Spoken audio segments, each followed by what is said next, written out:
Chloé a dit à un moment donné que la plupart des politiques d'éducation sexuelle en direction des enfants se fait à partir du postulat selon lequel les enfants sont sexuels dès la naissance. Alors, je vais absolument insister sur ce point. Tous les programmes d'éducation, qui ne sont plus d'éducation sexuelle maintenant, mais à la sexualité, ce qui est vraiment une infamie en soi, quoi. Tous ces programmes qui sont relayés par toutes les grandes agences de l'ONU, que ce soit, car je ne sais pas si l'ECOSOC peut être considéré comme une agence de l'ONU, mais que ce soit l'Organisation mondiale de la santé, l'UNESCO, y compris l'Association des enfants, c'est l'Agence des enfants, c'est l'UNICEF. Ensuite, l'Europe, ensuite, toutes les décisions qui ont été prises en France concernant l'éducation à la sexualité, dont nous avons un ministre qui nous ressasse, qu'il faut absolument l'appliquer et que les enfants soient informés de ce que c'est que la sexualité dès leur plus jeune âge. Toutes ces décisions, toutes découlent des travaux de Alfred Kinsey. Kinsey, dont je vous ai parlé, dont Chloé nous a parlé hier et dont je vous ai parlé également, et celui qui a décrété, et ça a été repris partout, les enfants sont sexuels dès la naissance. J'ai regardé, je me suis baladée sur des sites universitaires qui font des formations à la sexualité, on retrouve ça.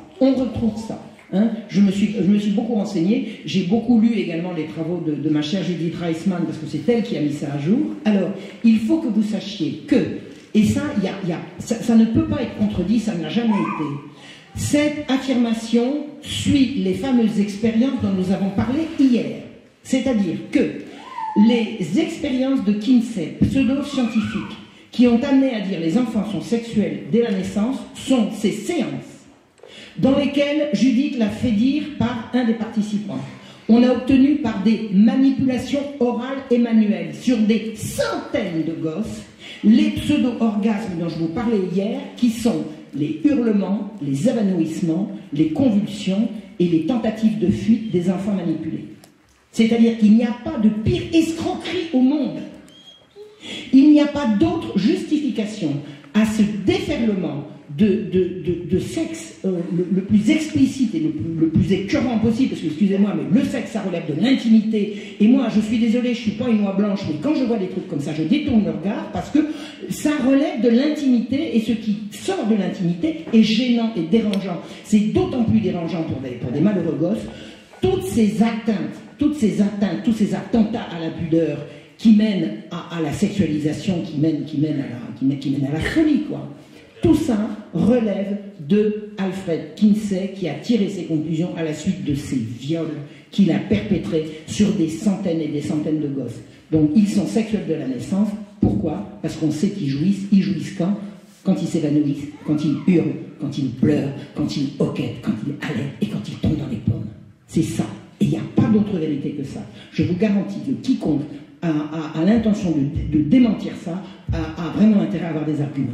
Parce que j'ai lu les travaux de Judith Reisman à cet égard, je l'ai fréquentée d'assez près, elle m'a montré véritablement. Alors je vais vous expliquer comment elle a découvert ça, je l'ai dit à différentes reprises, mais apparemment il faut ressasser.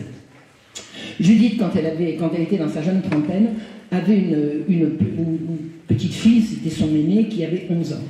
Et elle a vu cette petite fille, qui s'appelait Jenny, dépérir brusquement, se mettre à dépérir, à chouiner, à vouloir manger, à se sentir mal et tout. Qu'est-ce que tu as, ma chérie, qu'est-ce que tu as? Maman, si tu veux que je te dise, faut que tu me jures que tu ne le répéteras pas. Bon, maintenant, la planète entière le sait, elle l'a répété, mais parce que c'était sa conscience. La petite était violée par le voisin du dessus. Elle avait 11 ans. Et le voisin du dessus en avait 13. C'est-à-dire que des enfants violent des enfants. Indignée, mais au bout de la révolte, de sa révolte de mère face à une saloperie pareille, elle a passé 2 coups de fil. Elle a passé un coup de fil à une vieille tante qui habitait, alors Judith, elle habitait sur la côte Est, elle a téléphoné à une vieille tante, enfin une tante, une soeur de son père, qui habitait sur la côte Ouest, et qui lui a dit « Mais ma chérie, oh, t'en faut pas comme ça, ta petite, elle l'a peut-être cherché. » Elle fait « Quoi ? Qu'est-ce que tu racontes? Mais tu sais bien que les enfants sont sexuels dès la naissance. » Elle me dit « Ça va pas. Où tu sors ça ?» Indignée, elle prend le téléphone, elle appelle une copine de fac, une génération au-dessous, à l'autre bout de l'Amérique, c'est-à-dire pas très loin de chez elle, et elle lui raconte « Mais ma chérie, ta petite Jenny, elle a peut-être cherché. Tu sais bien que les enfants sont sexuels dès la naissance. » comme ça qu'elle a découvert le poteau rose. Vous imaginez ce que ça implique? C'est-à-dire que vous n'allez plus pouvoir vous indigner qu'on viole vos enfants, parce que de toute façon, vos enfants, allez, ils l'ont bien cherché, ils sont sexuels dès la naissance. Toute la source de cette saloperie, c'est l'imposture Kinsey. Et Kinsey, on a fêté à l'université de Bloomington, où il a exercé, on a célébré il y a quelques années, enfin il n'y a pas beaucoup il y a vraiment quelques temps, l'anniversaire de son décès, avec une statue, des flonflons, des fleurs, des machins, des fanfares et tout, et l'université a dit qu'elle était fière d'avoir ce grand chercheur. Attendez, le monde entier tourne autour de cette saloperie qui s'appelle Kinsey. Et Judith, quand elle a commencé ce combat, elle a eu contre elle tous les lobbies les plus puissants, même le président américain n'a pas réussi à la soutenir. Et elle est sortie droite comme un nid, hein. Elle s'est jamais laissée abattre. Elle est morte à 84 ans. Elle a mené son combat jusqu'au bout. Elle a mené ce combat de l'âge de 31 ans à 84 ans. Personne pas.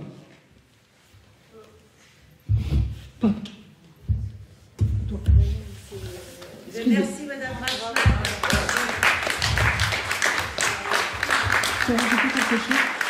Je voudrais dire que les travaux d'Alfred Kinsey qui, voilà, par rapport à tout ce que Marie vient de dire, c'est aussi enseigné dans les diplômes des thérapeutes, des psychologues, même les travailleurs sociaux via les CRIAF notamment, qui sont les centres de ressources centre de ressources des intervenants auprès des auteurs de violences sexuelles, quelque chose comme ça, je ne me rappelle plus tout à fait le site CRIAPS. Donc on enseigne ça aux professionnels aussi de l'éducation nationale. Pour dire, voilà. Tout découle de Kinsey.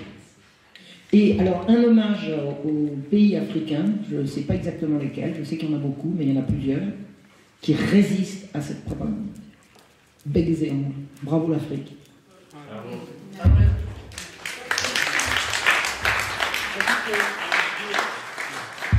J'ajoute que les pays africains ne résistent pas qu'à cette propagande pro-pédo et etc. Ils résistent aussi à toute la propagande vaccinale, entre guillemets, injection génique.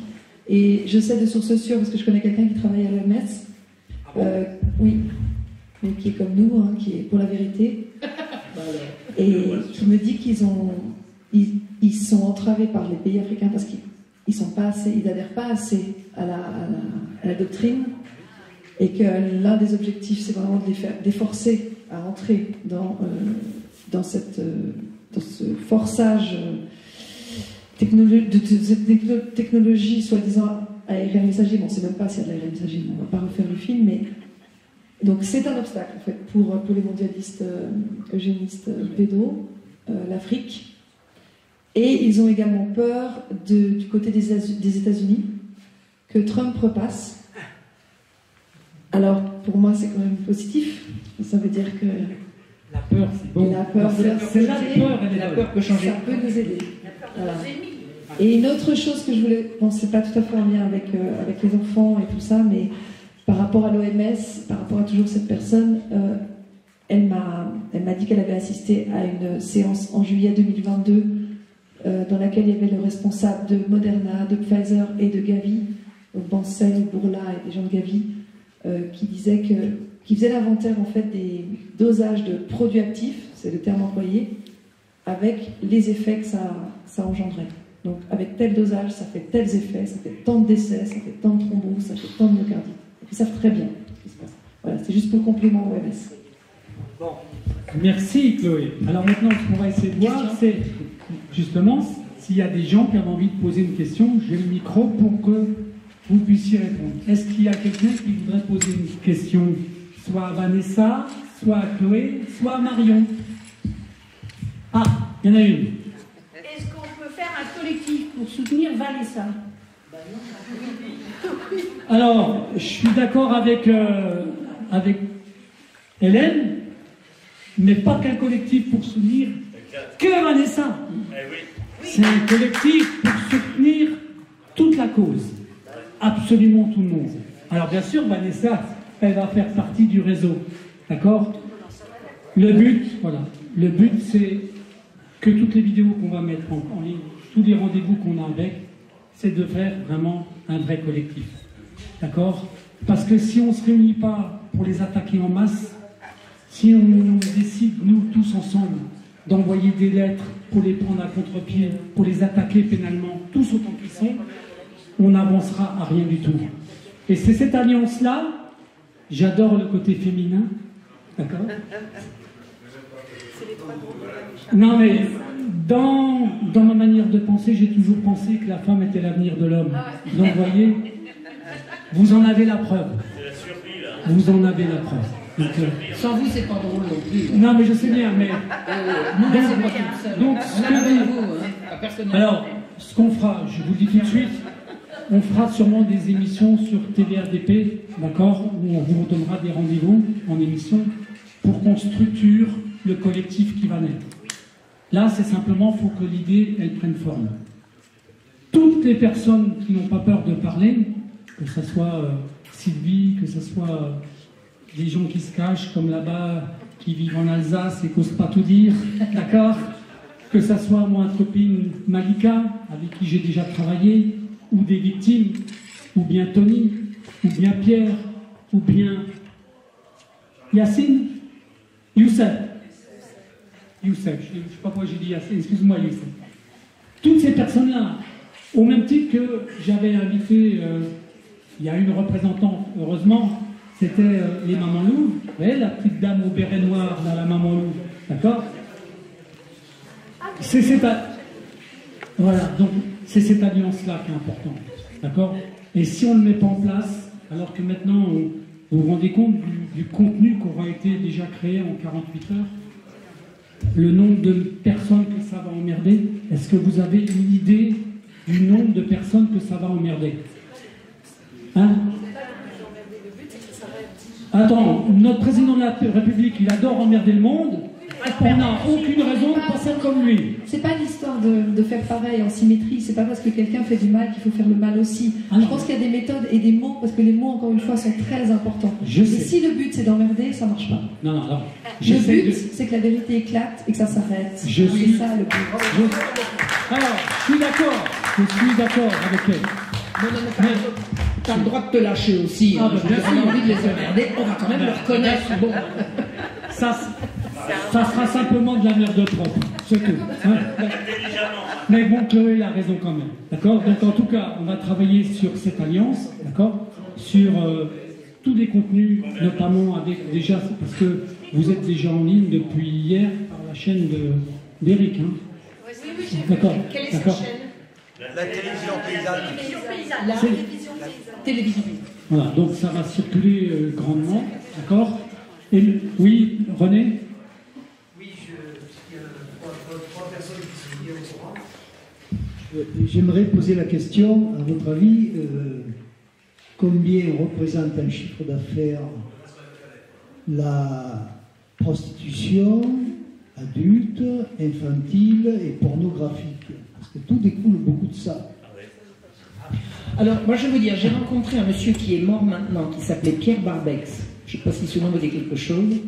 Il a étudié les réseaux de pédocriminels d'Europe vers l'Afrique, non, d'Europe vers l'Arabie en passant par l'Afrique. Je ne sais pas si vous voyez le truc. C'est-à-dire Europe, Bordeaux, Mauritanie, traversée de l'Afrique, j'en parle.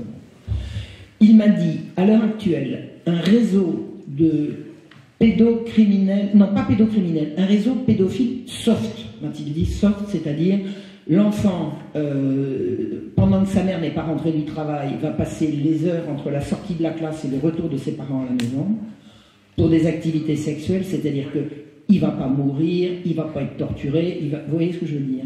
Il m'a dit, à l'époque, un enfant rapporte, c'était au temps du franc, 900 000 francs par an. Est-ce que vous imaginez? Bon. Et on vous parle de soft, c'est-à-dire de prostitution infantile. Je mets avec tous les guillemets, vous allez comprendre, douce. D'accord? Donc essayez d'imaginer. Un môme rapportait presque 1 million de francs à l'époque.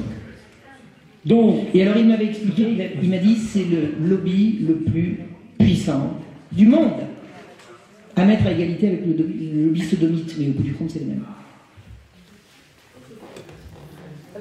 Vanessa, elle a des chiffres aussi. J'ai pas le chiffre, je ne me rappelle plus du chiffre précis, mais je sais que la pédopornographie, ça représente un budget de plusieurs centaines de milliards dans le monde. Donc les films, vidéos, etc. d'enfants. C'est tout ce que je dis. C'est à peu près le PIB de la Suisse. Bon. C'est 800 milliards la Suisse. Alors, ce que vous venez de dire là, c'est important. Est-ce que vous voulez que je sois un petit peu opportuniste? Vas-y, sois opportuniste. Je vais vous prendre un témoin là. D'accord? Vous voyez ces trois dames-là? Ça sera mes invités de la première session sur TVRDP sur l'émission qui s'appelle L'enfant, un business pas comme les autres. Ah ben d'accord. Est-ce que vous êtes d'accord? Oui. Vous voyez, c'est parce que vous êtes là, je ne vous pas dire non. Voilà. Donc voilà, c'était. Je trouve que ce sera un excellent démarrage et surtout, ça donnera le moral à plein d'autres mamans. L'idée, c'est de donner de la force, en fait. Ah, c'est ça. Merci, mesdames. Ne jamais désespérer, ne jamais désespérer. C'est ce qu'ils veulent. Dès que vous avez désespéré, ils ont gagné. Moi, j'ai eu des moments de passage à vide absolument insensés. Et au moment où je suis au fond du trou, je dis, c'est exactement ça qu'ils veulent. Je ne vais pas leur faire ce plaisir. Ne jamais désespérer. La guerre, elle est psychologique. Et c'est ça qu'ils essayent d'atteindre, au-delà de nos moyens financiers, de nos moyens matériels. C'est notre morale qu'ils cherchent. Et c'est notre âme. Ils cherchent notre âme. Exactement. C'est une guerre spirituelle. C'est une guerre spirituelle. Ils veulent voler notre âme. On ne va pas leur laisser. Jamais. Jamais. Jamais.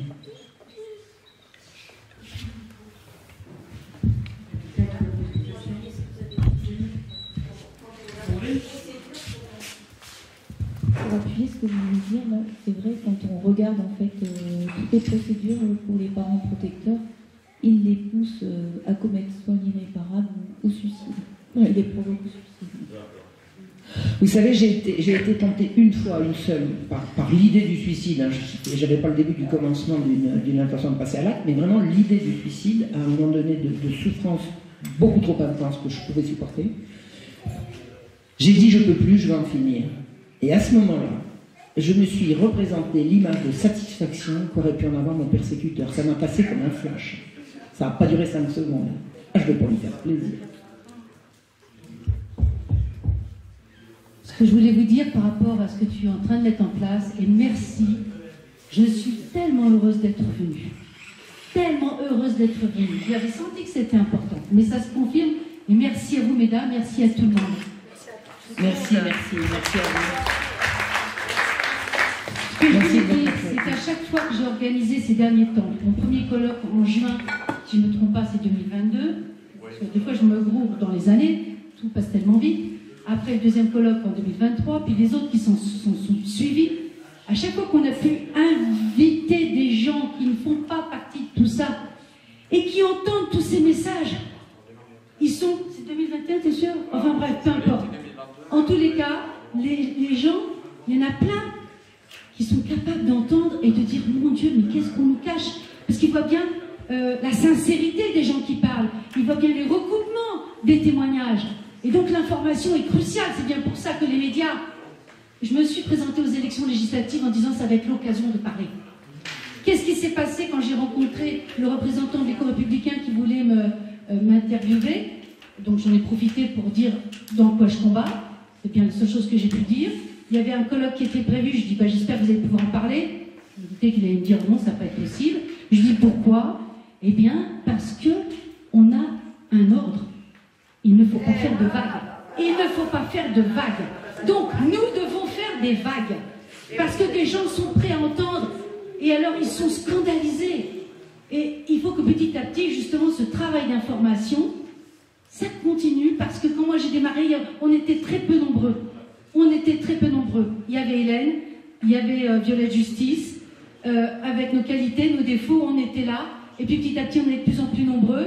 Et on voit qu'il y a une relève qui arrive, même des gens qu'on ne connaît pas encore, qui sont en train de travailler à ça. Et donc effectivement, il ne faut pas baisser les bras, il faut avoir confiance. C'est une épreuve, et je suis d'accord, et je le clame, c'est une guerre spirituelle, une guerre de valeurs, et c'est immensément important.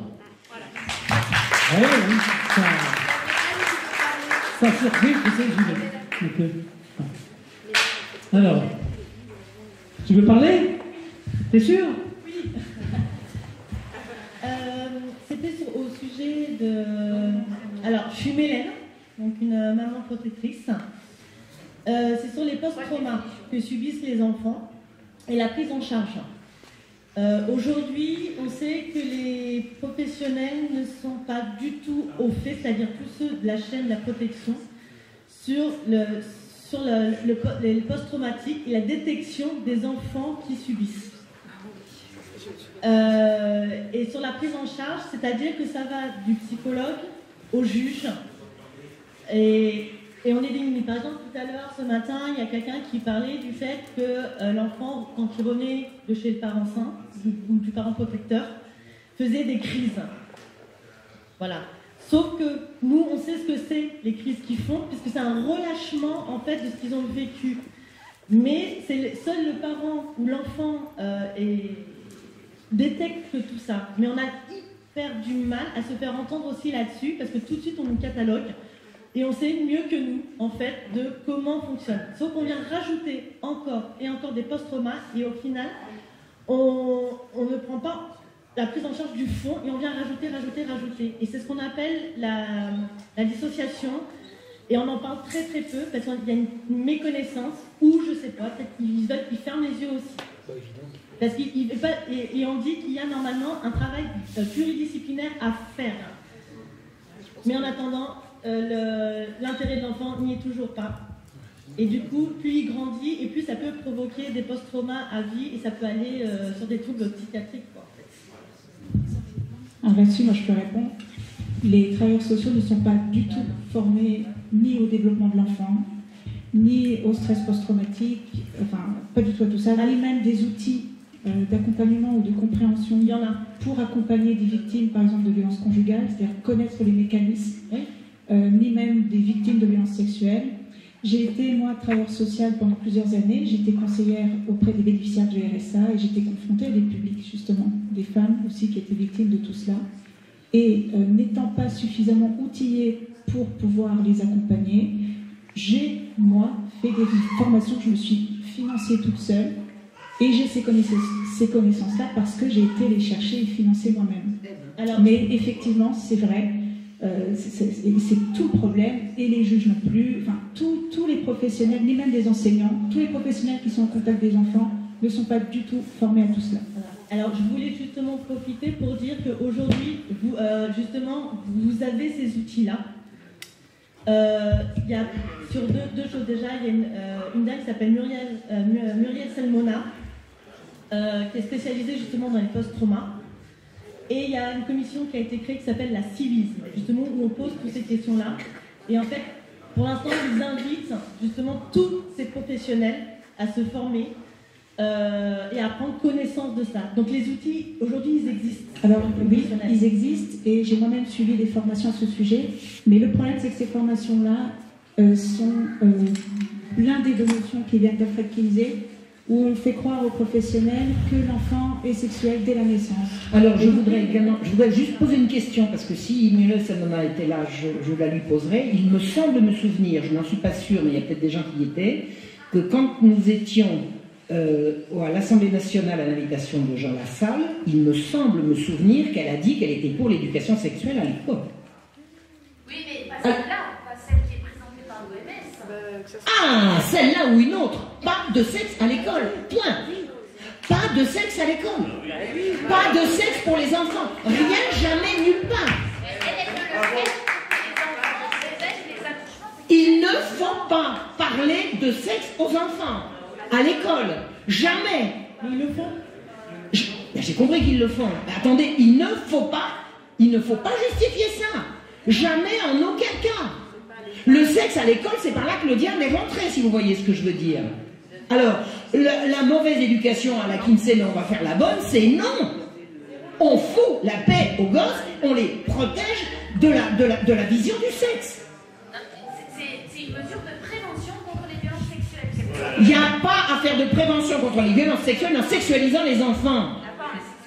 Si, on les sexualise si on parle de sexe. Là, tu es en train de croire, Florence, est en train de croire ce qu'ils sont en train de dire. Exactement. Ce sont des manipulateurs.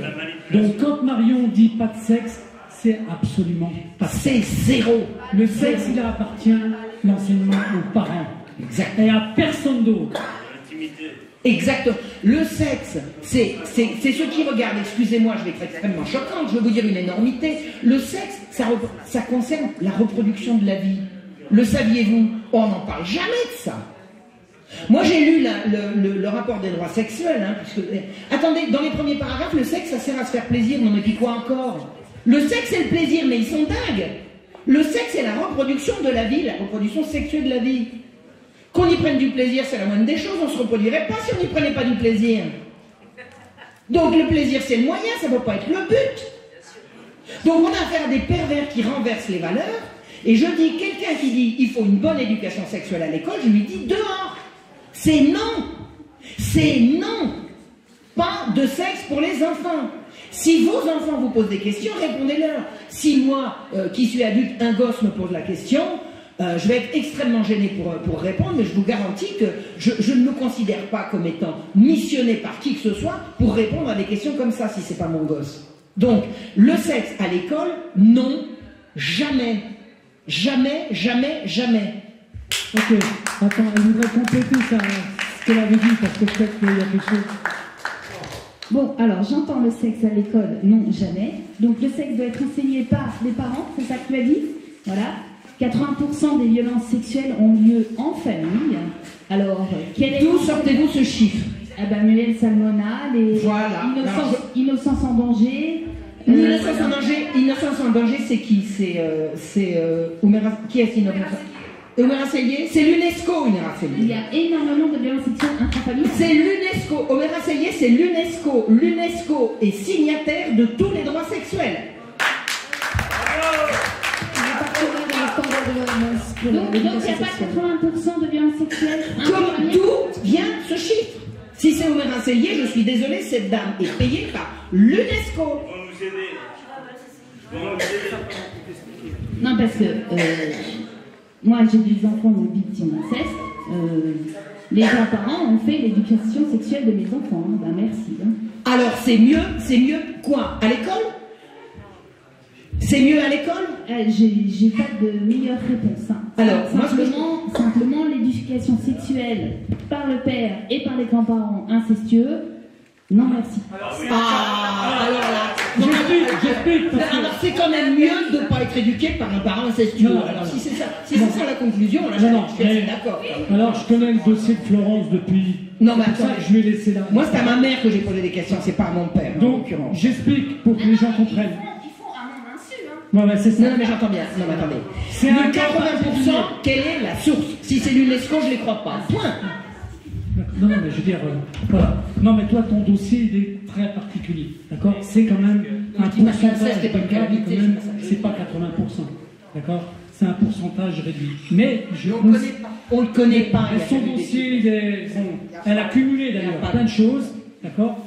Mais le pourcentage de ces cas, tels que le sien, c'est pas 80%. Non, mais violence sexuelle intrafamiliale, ouais. J'ai cru à ce chiffre. Non, mais t'as tort. Ce chiffre n'est pas sourcé. C'est tout. Si la source, c'est l'UNESCO, c'est dehors, la porte. L'UNESCO est signataire des droits sexuels, d'accord? Allez chercher. La déclaration des droits sexuels, c'est public, hein, vous le trouvez sur Internet. Un enfant sur 10, en tout cas une personne sur 10, serait victime d'inceste en France. Source. C'est l'étude Ipsos, menée par l'association Face à l'inceste. Eh bien, je ne les crois pas. Je ne les crois pas. On ne peut même pas en France savoir combien il y a d'enfants qui disparaissent par an. Ces statistiques sont des trucs politiques, ce sont des trucs de propagande. On ne connaît pas. Maintenant, je ne dis pas qu'il n'y a pas un grave problème d'inceste en France, mais qu'on commence déjà par pardon?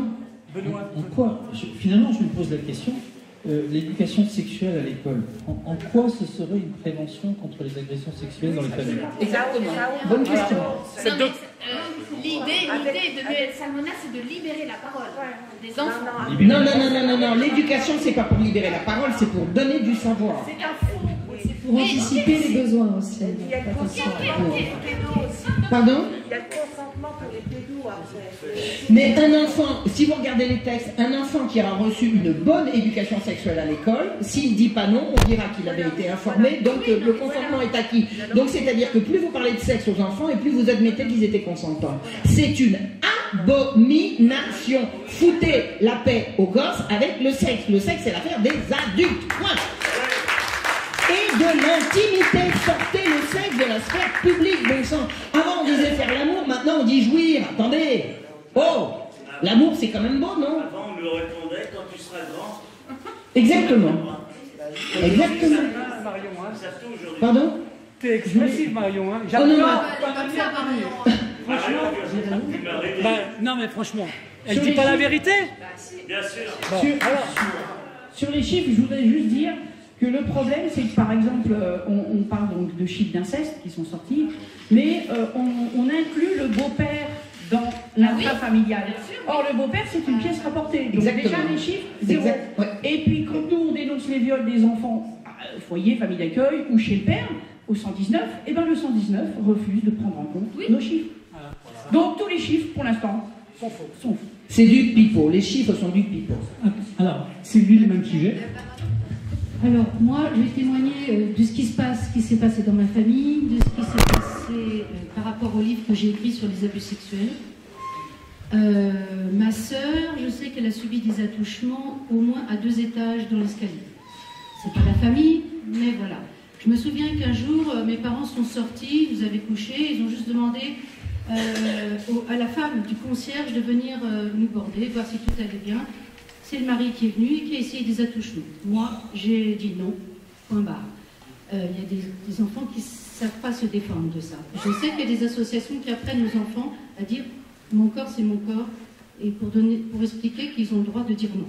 Je pensais que ça, c'était intéressant. Non, parce que expliquer à un enfant qu'il a le droit de dire non, ça implique qu'il a le droit de dire oui. Parce qu'un non qui n'est pas assorti d'un oui n'existe pas. Alors, donc expliquer aux enfants qu'ils ont le droit de dire non, c'est encore un abus. Alors comment faire pour protéger ces enfants qui sont approchés? Bon, j'ai eu le témoignage d'un ami très proche qui a été abusé sexuellement très jeune par un voisin qui l'emmenait à la pêche, etc. J'ai plusieurs témoignages de personnes qui ont été abusées sexuellement par le grand-père. Et ça, c'est quelque chose qui s'est retiré régulièrement pendant que la grand-mère est partie faire les courses, parce que le grand-père, il sait quand est-ce qu'il va faire ça, avec des menaces, hein, et puis t'inquiète pas, à 12 ans, tu passeras la casserole. Qu'est-ce qu'on peut faire pour ces enfants? Bon, moi, je n'ai pas la réponse à tout, mais Parce je vais dire un truc. Qu'est-ce qu'on peut faire? Qu'est-ce qu'on imagine?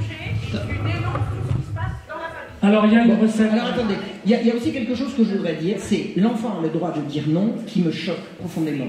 Je vais vous expliquer. Un jour, je suis rentrée du marché, j'étais petite, je suis rentrée du marché, et je vais chercher ma tirelire, je casse ma tirelire, je sors 4 sous, et mon père me dit, qu'est-ce que tu fais? Je dis, il y a un pauvre monsieur dehors, un pauvre mendiant, bon, j'avais été prise de pitié pour un miséreux, et je voulais lui donner 2 sous de ma tirelire. Bon. Et mon père me dit, pourquoi tu lui donnes? Pourquoi tu lui donnes? Ben, je dis, parce qu'il a besoin, parce qu'il est gentil. Méfie-toi des gens gentils. C'est pas ta le droit de dire non, c'est méfie-toi des gens gentils. Il m'a dit, va lui donner des sous. Mais c'est tout. Méfie-toi des gens gentils, ça m'est resté là. Et vous savez, je suis tout à fait réceptive à la gentillesse. Il n'y a pas de problème. Je ne suis pas devenue rétive aux manifestations de gentillesse, bien au contraire. Mais c'est ça qu'il m'a dit. Il ne m'a pas dit, tu as le droit de dire non. Il m'a dit, méfie-toi des gens gentils. Point. Ça parlait peu, mais... Je donne la parole à... Papa de Laura, Eric. Oui, moi, quand j'ai raconté ma vie ce matin, enfin, mon drame ce matin, je pense là-dessus, par rapport à l'inceste. Avec la maman, nous avons élevé notre, comme j'ai dit ce matin, nous avons élevé notre enfant pendant 5 ans, matin, midi et soir. Et donc le matin, bonne heure, notre fille Laura venait toujours frapper à notre porte de notre chambre et finir la nuit au milieu de ses parents, comme je pense ça se fait dans beaucoup de... Elle avait 2-3 ans, bah, je suis resté 5 ans. C'est bien marché. Et donc quand on m'a volé ma fille, le premier week-end que je l'ai eu, un week-end sur 2, excusez-moi de bafouiller, mais c'est pas facile. Hein. Le premier samedi soir, je dis voilà Laura, tu vas retrouver ta chambre. Non, non, je ne veux pas dormir dans ma chambre. Je fais des cauchemars, je ne veux pas dormir dans ma chambre, je veux dormir dans la chambre des parents. La maman était partie, hein. La maman avait abandonné le domicile familial. Et je dis non, Laura, tu dors dans ta chambre. Elle t'attend depuis plusieurs mois là. Elle me dit non, je veux dormir dans la chambre des parents. Comme je dis ce matin à ma fille du caractère, j'espère qu'elle l'aura toute sa vie. Et donc, le premier samedi, évidemment, elle a dormi dans mon lit, dans la chambre des parents. Ah, c'était toujours le grand lit. Et je dis, bon, j'accepte, Laura, mais tu vas revenir dans 15 jours, c'est non. Oui, papa. Alors, bon, j'ai rien dormi de la nuit. Ma fille, elle a dormi, mais elle faisait des cauchemars, elle bougeait dans tous les sens. Bref. Alors, ce qui s'est passé, ben, je devine. Rapport de l'éducatrice, comme on disait, la mère perdrix. Elle a dit, alors, t'as fait quoi avec ton papa ce week-end? Elle a dit, j'ai dormi dans la chambre des parents. Alors, au tribunal, devant le juge des enfants, le petit merdeux, là, vachi sur sa chaise, alors la mère perdrix, l'éducatrice, là, de Lazare, elle a dit, climat incestueux à la maison. Voilà. Mais ça, c'est un mémoire. Et ça, je peux raconter, hein. Merci de m'avoir écouté. Bon, ça, c'est l'exemple typique, en fait. Vous avez vu? Ce qui se faisait avec le papa et la maman, c'était pas incestueux. Qui sait, dans sa famille, qui n'a jamais eu son enfant venir dans le lit de ses parents?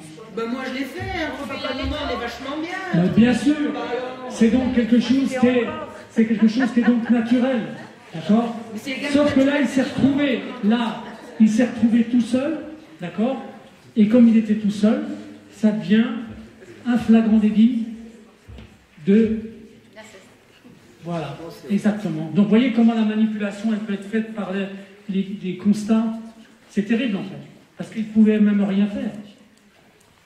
Je voudrais dire que les grands-pères dont je parlais, ils n'étaient pas gentils. Ah non, mais ça existe aussi. Ils menaçaient. Qui c'est qui avait levé la main? Il y a les deux. On sait que ça existe. C'est pas une raison pour sexualiser les femmes. Il y en a beaucoup. Enfin, excusez-moi. Donc, je reviens sur ce que Mme Sigo a dit, donc sur le fait du méfie-toi des gens gentils, ça c'est très bien. Il faut aussi dire quelque chose, c'est que les parents, ils puissent savoir dire aux parents, s'il y a quelque chose qui est arrivé, tu m'en parles. Avec tes mots, je comprendrai. Il faut savoir ouvrir le dialogue avec l'enfant pour permettre de régler le problème en amont. D'accord? Dès le début. C'est tout. Voilà, c'est une bonne manière de voir la chose. Je pense aussi qu'avant, pour les pères normaux, hein, qui n'avaient pas l'esprit tordu, eh bien, ils évitaient les situations qui pouvaient être dites délicates. Donc moi, mon père, j'ai jamais dormi dans son lit, et si j'allais dans le lit de ma mère, enfin dans leur lit, ben, c'était en dimanche matin pour prendre le déjeuner au lit. Voilà. Mais mon père, je le constate, à rebours, il n'a jamais été dans une situation qui aurait pu être prétendue, interprétée, machin. Il a toujours eu de la distance. Hein. Ça ne l'a pas empêché de me prendre sur les épaules. Mais à partir du moment où je crois me souvenir qu'il a, je sais pas, 4-5 ans, eh ben, il a arrêté de me prendre sur les genoux, etc. Voilà, il a eu. Il faut que les hommes, pour montrer qui ils sont, ils reprennent de la distance tout en montrant de l'affection, hein, mais éviter toutes les situations qui pourraient être qualifiées de dangereuses. Voilà, c'est une manière de voir. Vous avez quelque chose à dire, les dames? Alors, un dernier point, et après je vais arrêter de poser. Bon. Alors, donc, pour revenir, quand on est enfant, voilà, donc moi j'ai jamais dormi dans le lit de mes parents, je suis pas mort. Donc, c'est assez tôt, on dort chacun dans sa chambre. Dans son lit, en tout cas. Oui, enfin dans son lit. Après, ça dépend, à partir d'un certain âge, il faut que le lit soit dans la chambre. Mais les frères et sœurs peuvent coucher dans le même lit. Là, si c'est courant, je veux dire, chacun son lit. lit. Oui, je peux faire, mais moi je prends un exemple sur moi qui suis un enfant unique à la base. Donc après, pour ce qui leur reste, voilà, je ne connais pas absolument toutes les situations familiales, sinon on en a pour 10 pompes. Bon, mais c'est pas grave. Juste, je termine. C'est juste qu'il faut, savoir donner entre guillemets certaines barrières, sans savoir l'expliquer par 1000 mots aux enfants. Voilà, c'est un peu stupide et pervers. Et il faut savoir donner certaines, entre guillemets, pas dire limites, mais un peu, oui, voilà, des limites, mais sans partir dans des des explications infinies, quoi. On a dormi chacun dans son lit, chacun dans sa chambre, dans le respect des parents, dans l'intimité des parents, on n'en est pas mort. Et aujourd'hui en France, le souci, c'est qu'il y a certaines familles, bon, pas pour certaines qui ont des choix ou quoi que ce soit, mais pour une certaine mode, j'ai pu repérer vite fait, mais après je dis peut-être des bêtises, peut-être que ça a changé en tout temps, etc. Mais de ce que j'ai pu entre guillemets en apercevoir, c'est que certains enfants dorment dans le lit de parents ou dans la même chambre conjugale jusqu'à 5, 6 ans. Voilà. Donc il faudrait déjà revoir certaines étapes. Je sais que pour certains parents, à la limite, ça pourrait être entre guillemets assez difficile, sûrement qu'ils ont une éducation comme ça, ou ça ne me regarde pas. Mais de ça, ce que, comment dire, entre guillemets, impartial dans le fait de la vie, dans la vie, on va dire, intime, si le terme est mal choisi, la nuit ou dans le quotidien, il faut savoir mettre les choses au diapason. Voilà. Bon.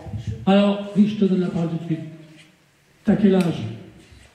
Bientôt 26 ans. Alors, il a bientôt 26 ans. Moi, je vais sur 67 ans.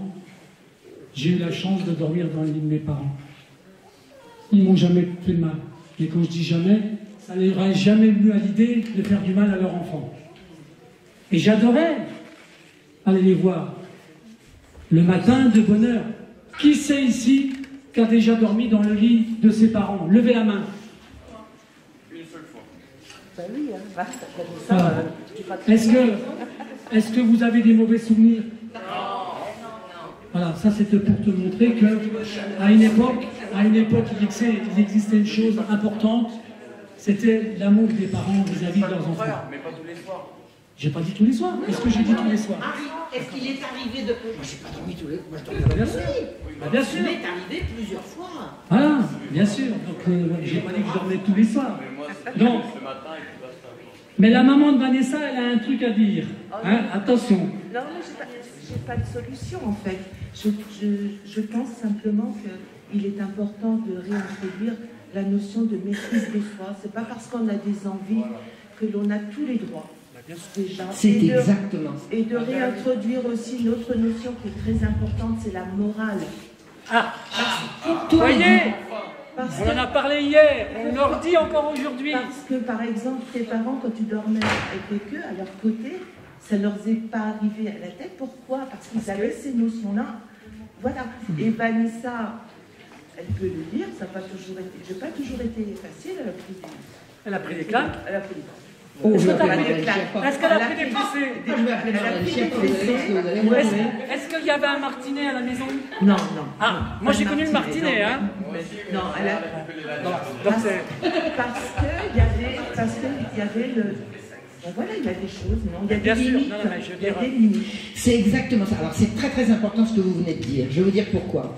Parce que quand vous regardez le modus operandi de tous ces propagateurs de l'éducation sexuelle à l'école, ils expliquent aux enfants qu'ils ont le droit de satisfaire leurs désirs, c'est-à-dire l'inverse de ce que doit être une éducation. Une éducation, c'est connais-toi, sache ce que tu veux et maîtrise-toi. Ça veut pas dire renonce à toi-même, c'est juste l'inverse. Maîtrise-toi, c'est-à-dire tu ne l'auras pas tout de suite, tu l'auras plus tard. C'est ça, la maîtrise de soi et la morale. Il y a ce qui est bien et il y a ce qui est mal. Regardez les droits sexuels. Les droits sexuels impliquent qu'on abolit la morale. La liberté sexuelle se fait en dehors de toute morale, en dehors de toute tradition, en dehors de toute religion. C'est en toutes lettres. Lisez le... Alors, excusez-moi, je vais faire de la retape pour mon bouquin, mais j'ai écrit un petit bouquin là-dessus qui s'appelle Les droits sexuels, ou la destruction programmée de l'enfance et de la famille. Je vous donne toutes les références. Donc ce qu'ils veulent, c'est abolir la morale, abolir la religion, discréditer la tradition, et remplacer ça par « je le fais parce que j'avais envie et j'ai bien le droit ». Les droits de l'enfant, c'est ça. Vous savez qu'il n'y a pas pire calamité que les droits de l'enfant.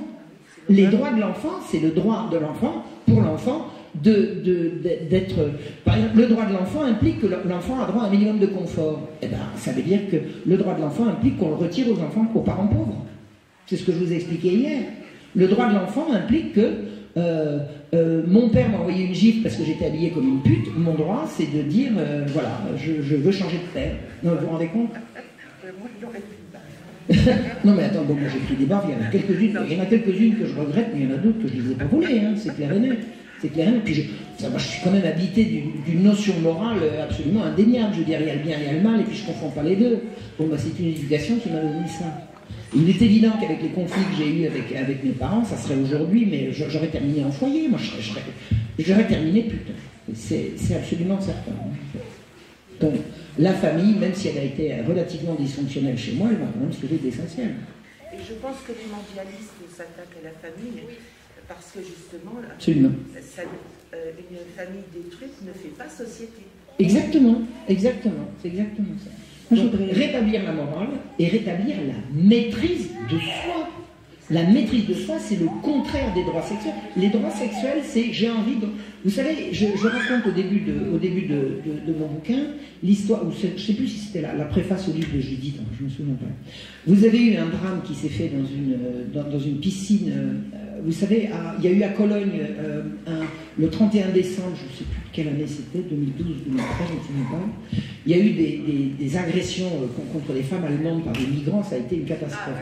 Et quelques temps après, mais juste quelques temps après, on a appris que dans une piscine à Vienne, en Autriche, vous avez un migrant irakien, il était en train de s'amuser dans le plongeoir, il sautait, il nageait et tout, brusquement, il est sorti de l'eau, il est allé dans les vestiaires, il a attrapé un homme de 6 ans, il l'a sodomisé, il est retourné faire le con sur le plongeoir.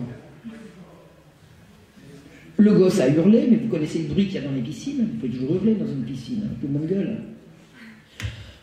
Le personnel de la piscine voit un gosse en sang, ils appellent immédiatement la police débarque, le gars continue de faire le mariole, il l'attrape, il lui met la main au collet, il dit « donc go ». Ben oui, quoi, j'avais besoin. Ben, j'avais besoin. Mais attendez, les flics, on a le droit de faire ça en Irak. Ils disent, ah ben non, chez nous, c'est la peine de mort.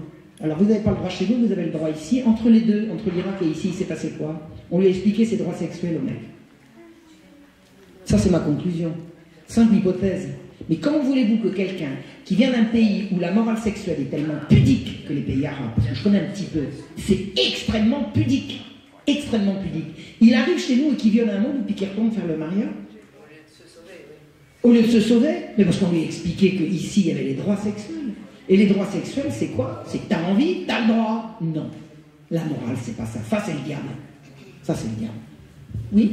En fait, c'est plus complexe que ça. Il y a différentes civilisations dans la civilisation arabe. Et la couleur, c'est une couleur publique. Le péché, c'est ce qui est public. Et par exemple, chaque beaucoup mes amis tunisiens, quand on parle des gueules d'enfants et tout ça, parce que c'est quelque chose de honteux qu'on ne doit pas parler. Une piscine, c'est un endroit public. Oui. Et en réalité, dans la réalité des faits, comme vous connaissez dans les pays, il se passe beaucoup plus de choses, mais on ne doit pas en parler. Et il y a des traditions sexuelles qui font que mes amis me disent en réalité, ils me disent qu'il y a beaucoup plus de choses chez nous que chez vous. Mais c'est honteux d'en parler. Justement, ces enfants dans ces pays-là ne sont pas protégés parce qu'on n'en parle pas. Comme ça a été chez nous.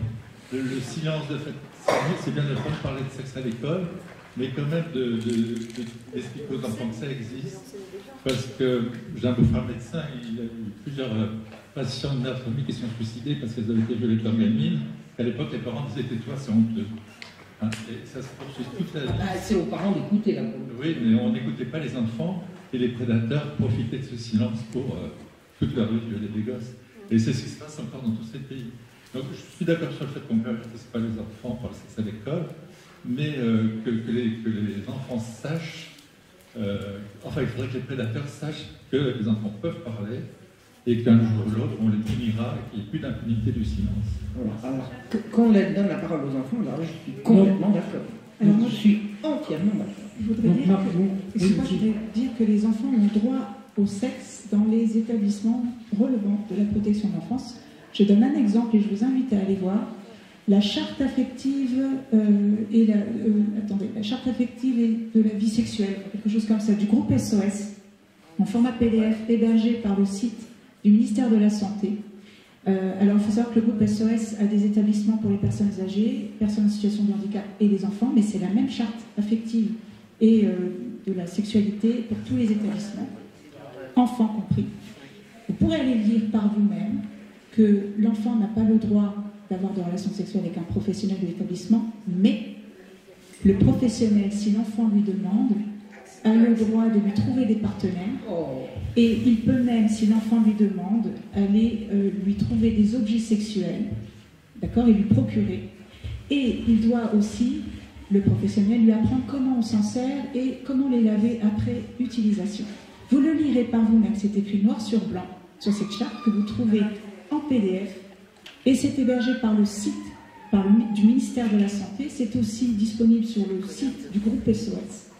Et je vous assure en plus qu'il y a des extraits, il y a des images très explicites. On pourrait penser que c'est une notice limite pour montrer aux enfants ce qu'ils peuvent faire.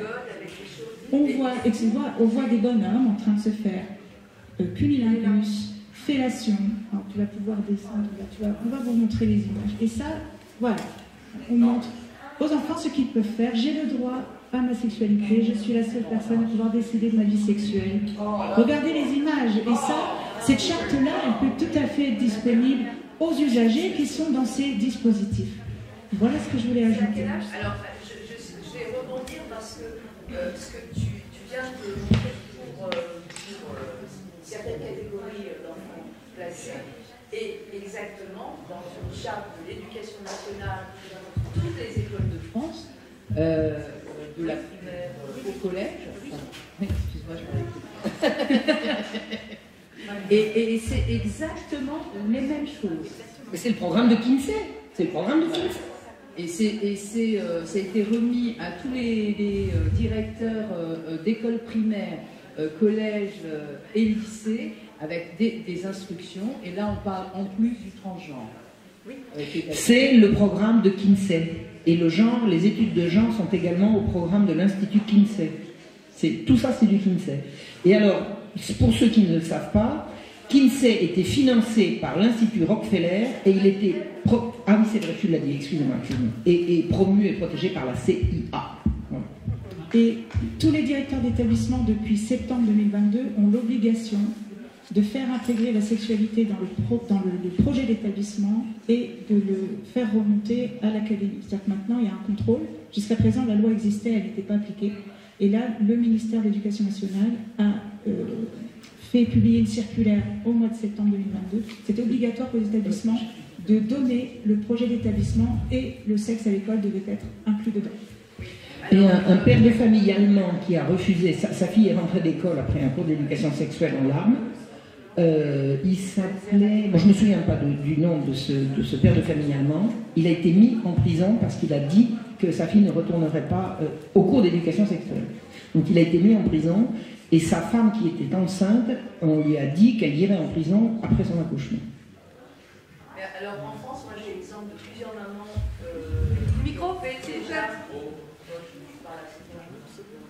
qui ont fait plusieurs vidéos sur le net qui sont passées parce que les enfants ont eu ce cours d'éducation sexuelle sans que les mamans soient au courant. Mais bien sûr. Mais les parents sont les ennemis à abattre. La moindre des choses, c'est de demander l'autorisation aux parents. C'est même des personnes extérieures. Oui, oui. Là aussi, il y a quelque chose à faire maintenant. Ouais. J'ai le droit d'avoir des relations sexuelles avec une ou plusieurs personnes. Avec j'ai le droit. Quand je veux, le jour, la nuit, les dents avec ces gens. De sexualiser quelque chose de bien sûr. Finalement, la meilleure prévention, c'est la structure familiale, la structure sociale, la religion. Et des familles et des structures familiales aidées. Parce que je pense qu'il y a une grande solitude des parents en détresse et il n'y a pas d'instance pour véritablement leur venir en aide. Moi j'ai vu dans mon village une femme, on lui a retiré ses 7 gosses parce qu'elle n'arrivait pas à les élever. Est-ce que vous croyez que les services sociaux ne pouvaient pas l'aider à les élever? Je veux dire, la détresse des parents, ne serait-ce que la détresse psychologique, mon gosse, j'arrive pas à en venir à bout. Il y a des gens qui savent, qui pourraient aider les parents. Or jamais, jamais, jamais on les aide. Jamais on les aide. Je pense que la violence intrafamiliale, c'est souvent une détresse qui pourrait parfaitement être prise en charge par des associations bienveillantes et qui ne dépendent pas de l'État, bon sang de bonsoir, parce que ça suffit. La structure de village, la structure de famille en Afrique est une protection contre tous les actes sexuels. Mais pas qu'en Afrique. La structure de village dans l'ancien temps, quand c'était là. Vous savez, quand vous aviez le regard j'imagine un père qui brutalise sa fille, s'il reçoit la visite du curé en lui disant « Dis donc, toi, oh, je suis au courant de ce qui se passe là. T'as fini de traiter ta fille comme ça ?» Ben, le père, il va reculer. Il va reculer parce qu'il y a une représentation morale. Il n'y en a plus. Il n'y en a plus.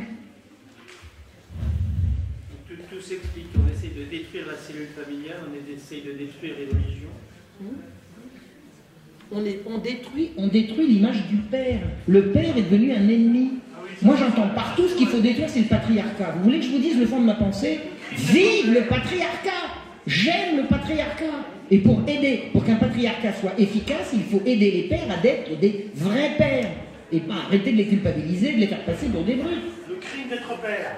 Non, mais c'est effroyable, quoi. Vive le patriarcat. J'ai fait une vidéo là-dessus. Ça fracasse les hommes. Non, mais ça fracasse les hommes. Et puis alors, quand il n'y a plus d'hommes, ouais, quand il n'y a plus d'hommes, qui est-ce qui protège les femmes? Plus personne. Un homme, un vrai, ça protège sa femme et ses enfants. S'il n'y a plus d'hommes, il n'y a plus de protection. Et ça, c'est Judith qui me l'a dit. Elle me dit, s'il n'y a plus d'hommes, il n'y a plus de protection. Ah ouais, pour revenir à ça, ce qui se passe aujourd'hui avec cette genre de révolution du patriarcat qui pour moi est une immense connerie. Il y a la masturbation. C'est que les jeunes hommes maintenant, ils doutent beaucoup pour draguer d'autres femmes. Ils quoi? Ils doutent beaucoup pour aller draguer d'autres femmes.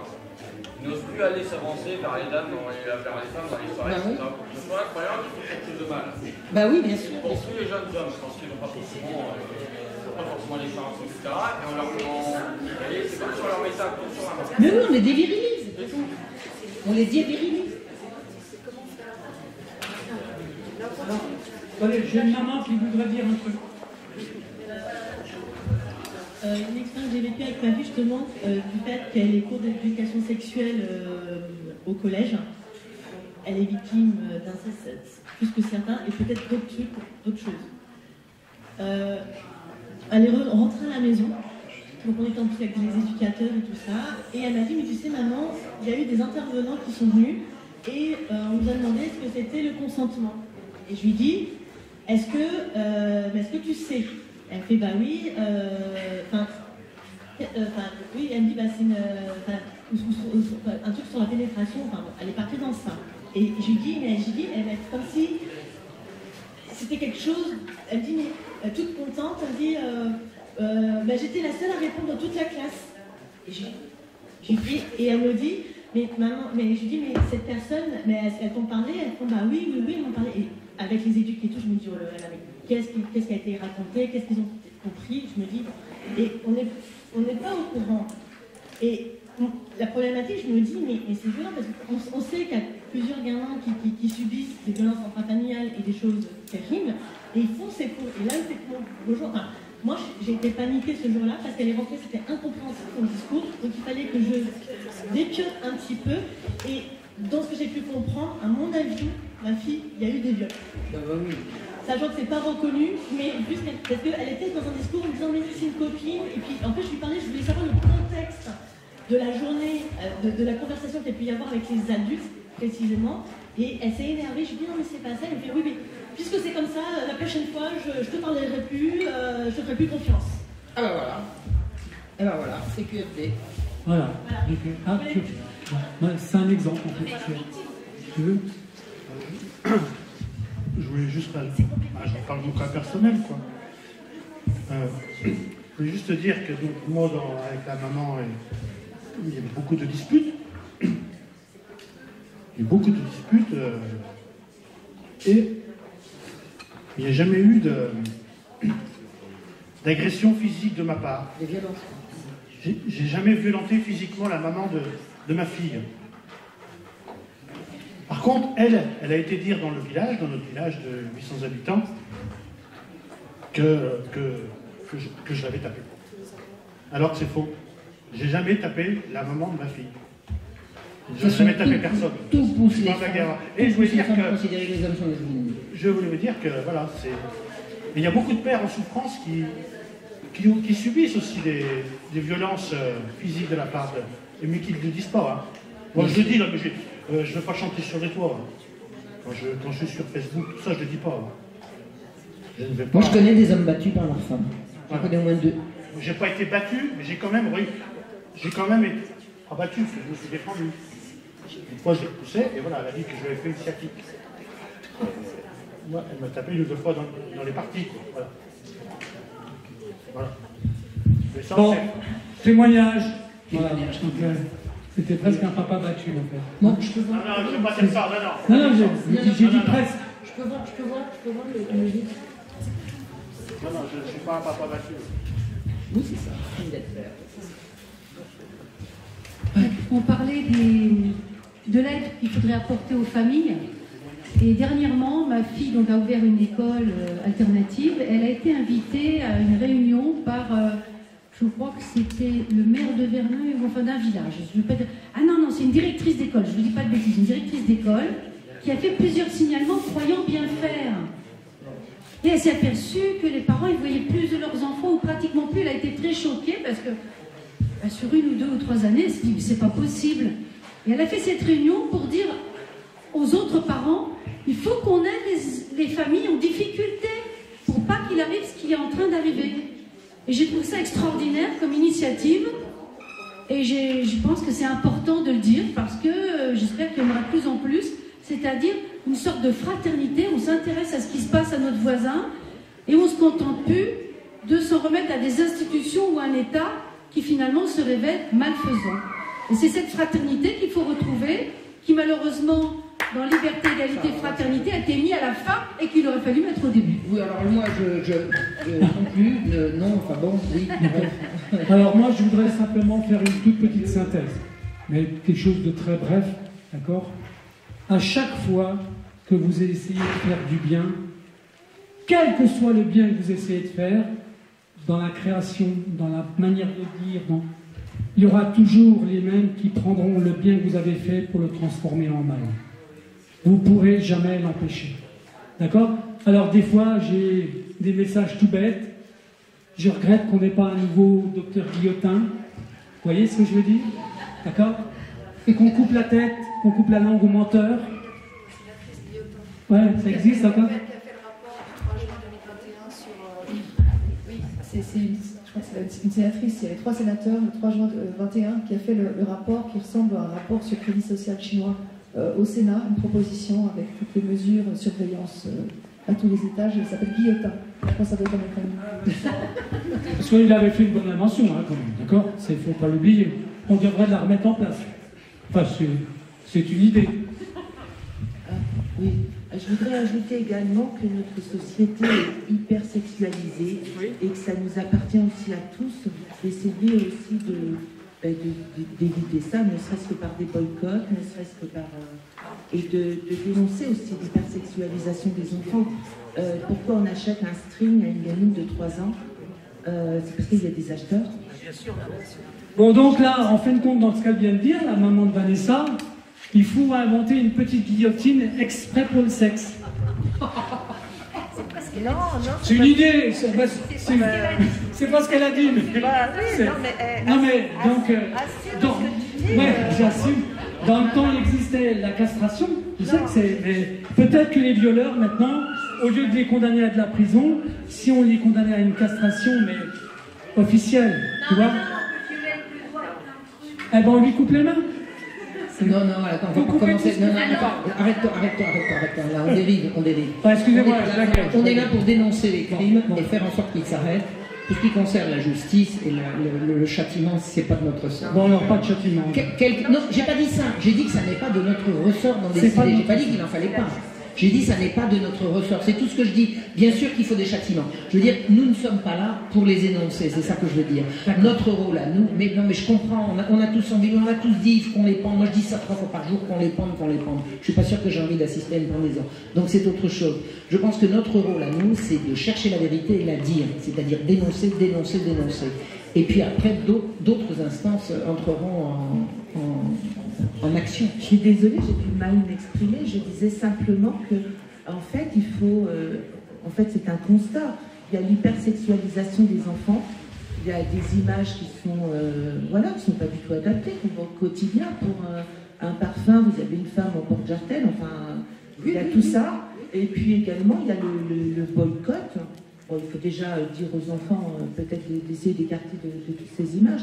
Et le boycott, encore une fois, pourquoi des parents achètent des strings et des petits soutiens-gorge à des gamines de 3 ans? je suis désolée, c'est pas adapté. Moi, après, Ils les achètent parce qu'ils les trouvent sur le marché, c'est déjà ça qu'on pourrait commencer par mais dire. s'il n'y avait pas d'acheteurs, il n'y aurait pas de... Non, c'est l'inverse. On a commencé par proposer le produit. C'est l'inverse. Voilà, de la même manière que sur le marché, on trouve par exemple le jeu vidéo GTA V. Donc c'est l'acronyme pour Grand Theft Auto.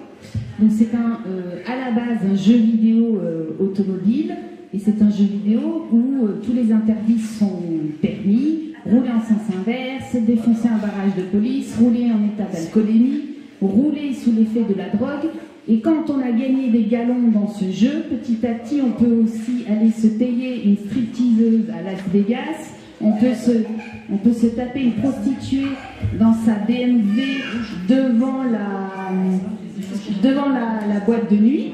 Et donc, il y a, attention, on se tape la prostituée dans sa BMW, il y a la voiture qui bouge, il y a les bruits, et même on peut mettre une option où il y a la manette de la PlayStation, je sais pas, je ne connais pas le terme, qui vibre. Donc, c'est interdit aux moins de 18 ans, c'est-à-dire c'est interdit à la vente.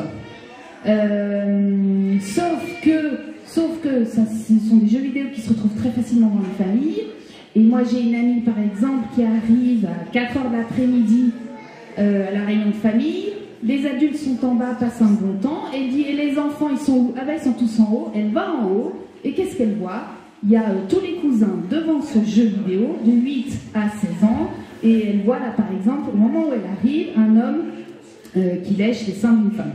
Donc, ce jeu-là, il est commercialisé déjà depuis une paire d'années. Moi, j'avais dénoncé ça dans une réunion de classe, réunion de parents d'élèves, et il y a une maman qui me dit mais t'inquiète pas, moi j'en connais, ils font déjà ça au CP. Ah ben, merci, me voilà rassurée. Nous voilà rassurés. C'est ce que disait Carl Zero récemment. Ah bah qu'est-ce que vous voulez, il faut bien regarder du porno avec eux, sinon ils le regarderont sans nous. Je suis désolée, ils n'ont pas regardé. Oui, il a dit. Carl Zero, oui.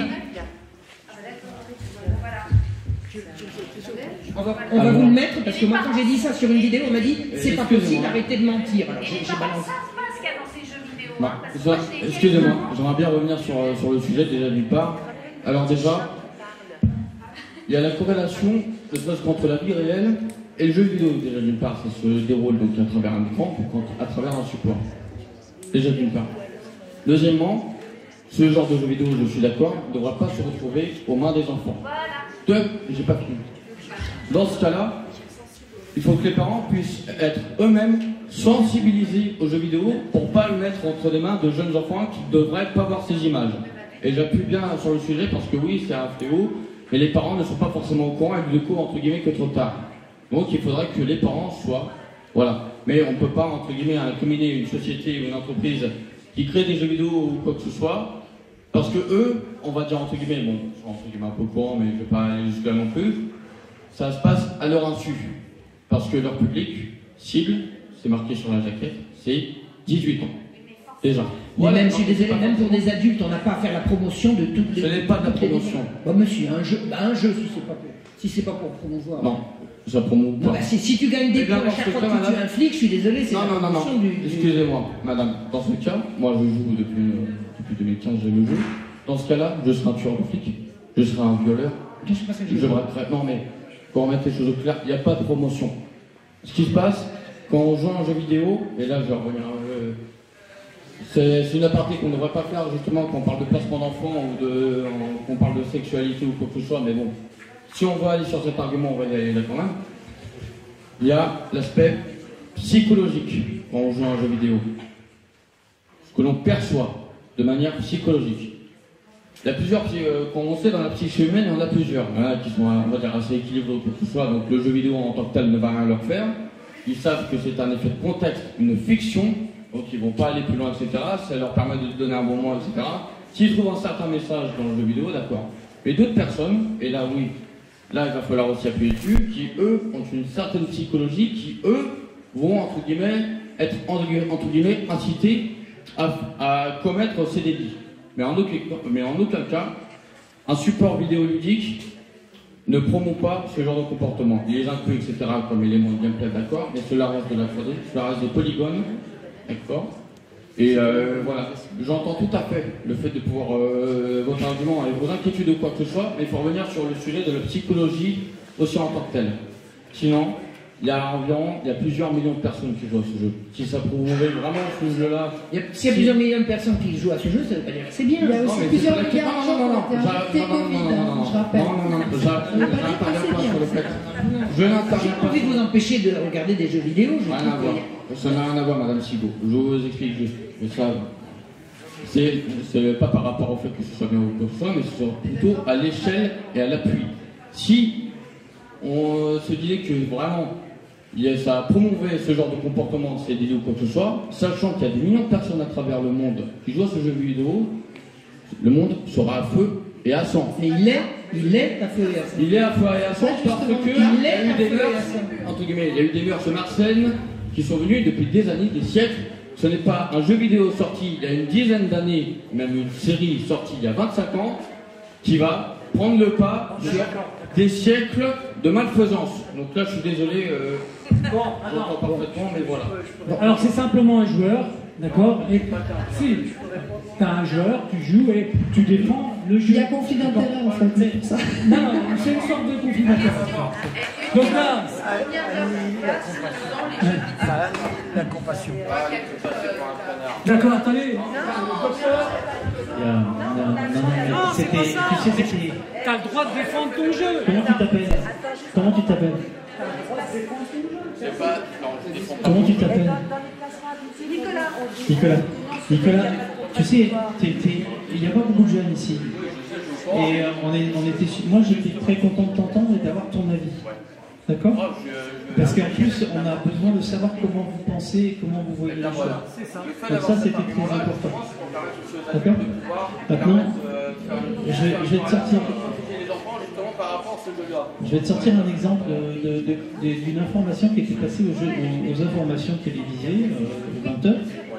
Ils avaient montré des jeunes qui balançaient des pierres sur les ponts d'autoroute, sur les voitures. Non, mais c'était pas de la propagande. Mais ce n'était pas de la propagande. C'était de l'information. C'était de l'information. D'accord? C'était pas de la propagande, comme tu l'as dit. Et je pense que tu penses que c'est pas de la propagande. Je pense que c'est pas de la propagande. Mais ça va influencer. Oui, il y a une influence. Mais alors il y a une différence entre la propagande et l'influence. Mais l'influence est très importante aussi. Et le jour où ils avaient montré cette information à la télévision, des informations des jeunes qui balançaient des pierres sur les ponts d'autoroute, et bien les semaines suivantes, il y avait plein de jeunes qui allaient balancer des pierres sur les ponts d'autoroute. Oui, parce que les parents n'ont pas su leur expliquer que c'était entre guillemets pas Non, ça influence et ça va donner des idées. Vous savez, sous l'Ancien Régime, quand on exécutait un grand criminel, et notamment un grand criminel sexuel, et je connais quelques exemples, le détail de la condamnation n'était jamais énoncé pour ne pas donner de mauvaises idées aux gens. C'est comme ça que les lobbies LGBT ont pu faire croire qu'on brûlait vif des homosexuels uniquement parce qu'ils étaient homosexuels et qu'ils s'aimaient, etc. Alors qu'en fait, moi j'ai regardé le cas d'un grand criminel sexuel qui a été brûlé, alors prétendument vif, alors qu'en fait c'est son cadavre qu'on a brûlé, mais peu importe, sous le règne de Louis XV. Il a été officiellement brûlé pour crime contre la nature, c'est-à-dire que tout le monde pouvait comprendre que c'était l'homosexualité. En fait, c'était un pédocriminel, et il était hors de question de le faire savoir dans le jugement pour protéger l'innocence des gens qui n'étaient pas au fait de ces choses-là. C'est-à-dire que plus on montre des atrocités, plus on montre des erreurs, et plus on les banalise, et plus on les permet. Et ça, c'est mon amie Judith qui m'a expliqué ça en long, en large et en travers. Elle me dit, plus il y a de porno, plus il y a de crimes sexuels. C'est exponentiel le porno, et les crimes sexuels suivent la même courbe. Plus on montre, plus on insiste. On veut même si c'est pas le but. Parce que l'éducation sexuelle des gosses aujourd'hui, c'est d'aller regarder Pornhub sérieusement. Vous pouvez faire avec des gosses de 12 ans pour accès à tout. Et bien, avec des gosses de 12 ans, vous commencez, parce qu'ils en sont toujours au niveau. Beaucoup la petite sœur et tout. Mais il faudra peut-être leur dire, bon, tu as vu là, la sodomie sur Pornhub, allez, on regarde la sodomie tous ensemble. Ils la regardent de toute façon. On regarde la sodomie tous ensemble. Tu vois ce que je veux dire? C'est comme ça, c'est quand même. Je veux dire, vous pensez qu'à l'école, il faut arriver sur ce principe. C'est pas à 12 ans, il faut en parler à 5 ans, 6 ans. À 5 ans, la sodomie à 5 ans, ok? C'est l'abdi, là. Mais c'est possible, en 2 clics, et ouvre les yeux. Non, Carl Zéro, il est avec Omer Célier. Carl Zéro, à ma connaissance, je ne le connais pas. Je ne sais pas. Je ne sais pas. Il est avec Omer Célier. Omer Célier, c'est l'UNESCO. L'UNESCO, c'est les droits sexuels, c'est tout. Moi, j'ai reçu plein d'infos par Carl Zéro. Oui, bien sûr. Ah, mais je dis pas le contraire. L'affaire de Zandvoort, je l'ai appris par Carl Zéro. Oui, moi je l'avais apprise par ailleurs. Par ailleurs. Mais peu importe. Non, mais attendez, c'est très bien. C'est ce qu'il fait. Heureusement qu'il est là. Je ne sais pas. Je ne sais pas. Heureusement qu'il est là déjà pour cette information. Peut-être que... Oui, mais s'il passe cette information pour faire passer qu'il faut faire l'éducation sexuelle à l'école, parce que si c'est pas l'école, ce sera le petit papillon, etc. Donc il l'a bien dit ça. Et maintenant, Pornhub, on va le regarder ensemble, et pas à 12 ans, à 5. Ça, je suis pas d'accord. Je viens de découvrir, je suis d'accord. Oui, mais il y a des gens qui tombent de l'armoire. Hein. Il y a des gens qui tombent de l'armoire. Alors je dis pas qu'il en croque. Hein. J'ai jamais prétendu ça. Hein. J'ai jamais prétendu une chose pareille et qu'on me fasse pas dire ce que je n'ai pas dit. Je dis pas qu'il touche au gosse, ce gars-là. Mais il a un rôle extrêmement ambigu. On ne pourra pas m'enlever, il faut lui reconnaître qu'il a fait un énorme boulot et qu'il fait un énorme boulot et que lui, il fait le gosse avec ses victimes. Peut-être, mais et en attendant, il passe des trucs comme ça. Donc maintenant, soyons vigilants. Maintenant, soyons vigilants. Et je vous dis, se référer à l'UNESCO, c'est une aberration. C'est une aberration. Je voulais aussi vous montrer cette affiche qu'on voit un peu partout à Genève depuis des années, en fait, sur les bus, partout. Touche pas à mon zizi, c'est tout à fait. Dis-le avec ton accent. Touche pas à mon zizi. Et je me dis, mais pourquoi on voit cette affiche tout le temps, depuis des années? Je sais que le cerveau n'enregistre pas les négations. Lui, c'est pas le papa, hein, c'est quelqu'un qui est étranger à la famille. Pour moi, cette affiche, peut-être que je suis tordue, hein, j'ai l'impression qu'elle incite à le faire, plutôt qu'elle l'empêche. Et il est placardé partout. Voilà, c'était juste trop bien. Parce que déjà, le pot, c'est pas pas, c'est pot. Non, touche pot. C'est pot juste. C'est pot juste. Mais je veux dire, le cerveau n'enregistre pas la négation. Moi, je dis touche à mon zizi. Un enfant, vous lui dites ne touche pas à ça. Et ne touche pas, tu vas le faire. Pourquoi il nous balance ça tout le temps? Et même un ado. C'est ça que ça m'inspire. Ben je viens d'apprendre quelque chose. J'ai encore appris quelque chose. Je vais me juger ma mère. Il y a d'autres choses que vous voulez qu'on montre? On va s'arrêter. Je pense qu'on va. Déjà.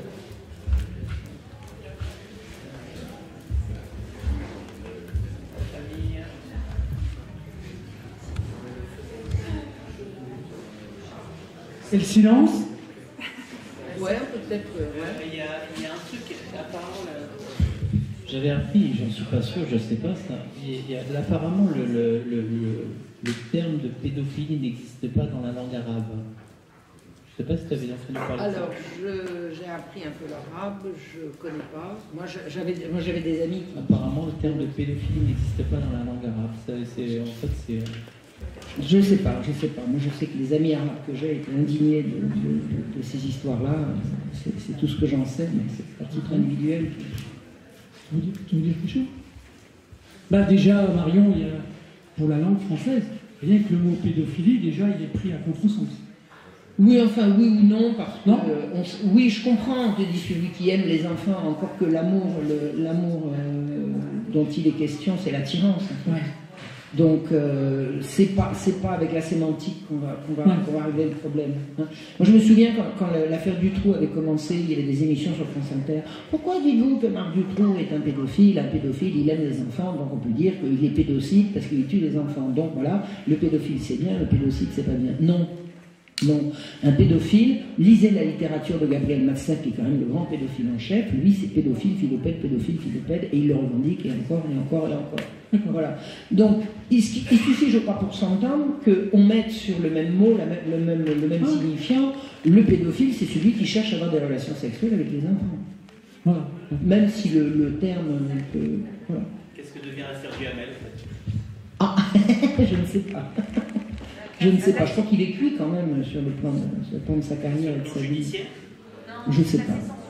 Ça a bien servi quand même. Quoi donc? C'est classé sans suite. C'est classé sans... Ah, c'est intéressant. Classé sans suite. C'était important le livre.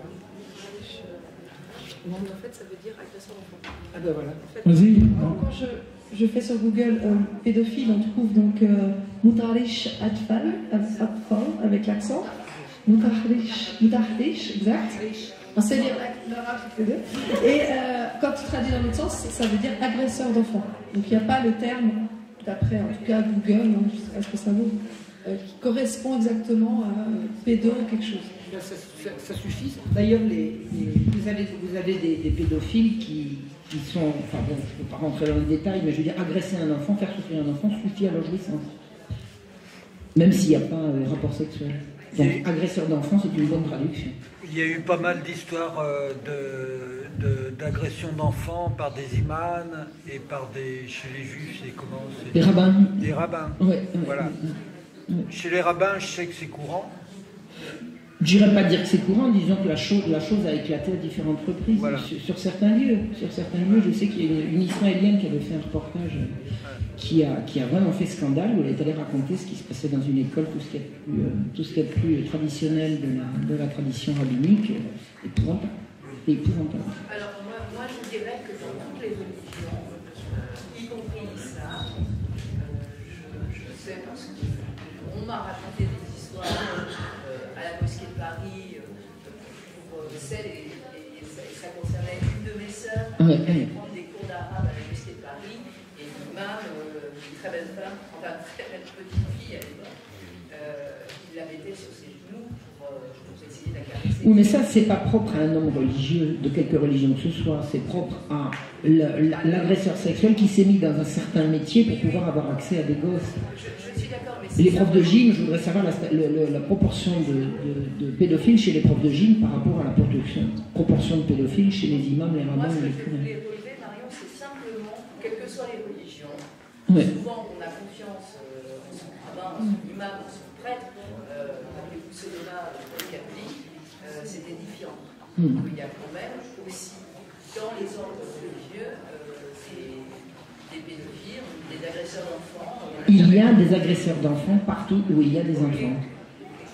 Et dans les familles et ailleurs, dans la société. Il y a des agresseurs d'enfants partout où il y a des enfants. Ça ne veut pas dire que tous les gens qui sont avec les enfants sont agresseurs d'enfants. Bon. Est-ce que je peux faire un tout petit intermède de rien du tout? 2 minutes. Voilà. Parce qu'ils ont prévu de manger là ce soir, en fait. Ils ont acheté du poulet, ils ont acheté de... Alors, il y aura ça comme une cagnotte. Qui sait qui serait à même de faire comme on a fait hier soir, une belle table sympa. C'était sympa hier soir.